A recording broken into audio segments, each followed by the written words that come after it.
কিছুদিন পরে তো থটস অফ বিল্লাল সহ আমাকে থাকতে হবে থানায়, কারণ জুয়েল আমাদের বিরুদ্ধে অত্যাচারের মামলা সাজাচ্ছে খুব সুন্দর কাদায়। ব্রেনলেস জুয়েল সাইদের বিষয়ে কথা বললে একমাত্র কিশোরগঞ্জের রাব্বি কথা বলবে, কারণ আমরা রাব্বি একসাথে কামলা দিয়েছিলাম, তুমি দাও নাই।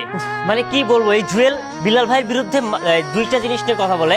একটা হচ্ছে বিল্লালের বিরুদ্ধে কথা বললে তার ভিউজ বেশি হয়, অথবা বিল্লাল কেন 100 টাকার বই 1000 টাকায় বিক্রি করছে এইটা নিয়ে তার সমস্যা। ভাই তুমি বই বিক্রি করো না, কি সমস্যা? তোমার চোখে চশমাটা আছে, তুমি 10,000 টাকায় বিক্রি করো। আচ্ছা একটা ভাই দিকে আসুন তো, আমি একটা শিষ্যর একটা পাওয়ার দেখাই। আমার ভিডিও দেখেন? হ্যাঁ, কেমন লাগে আমার ভিডিও? ভালো লাগে। আচ্ছা আমার যদি একটা জিনিস আপনার কাছে বিক্রি করে নিবেন, হ্যাঁ, কয় টাকায় কিনবেন বলেন? আপনার জিনিসের তো তুলনায় হয় না। আমি 500 টাকা দেন, দেখাই। 1000 টাকা দিয়ে কিনবো।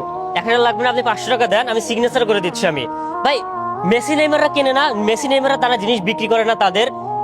এখন বলবে ও মা কই মেসি নেইমার আর কই পারভেজ ক্যান্ডিড। ভাই মেসি নেইমার হলে এই যে সিগনেচারটা না, এটা 500 কোটি টাকায় বিক্রি হইতো, বাট আমি পারভেজ ক্যান্ডিড ক্ষুদ্র মানুষ, আমাদের ভালোবাসার মানুষ আছে, আমরা এটা 500 টাকায় বিক্রি করবো। যে এটা যে কিনলা এটার ভিতরে তো কিচ্ছু নাই, টিস্যুটার দাম 2 টাকা হবে এটা না। আমার জীবনের স্মৃতি হিসেবে রেখে দেবো। তাহলে যেহেতু তুমি বিক্রি করো না রে ভাই, ফ্যান ফলোয়ারের কাছ থেকে জিনিস নিচ্ছে, এটা তো ক্ষতির কিছু না।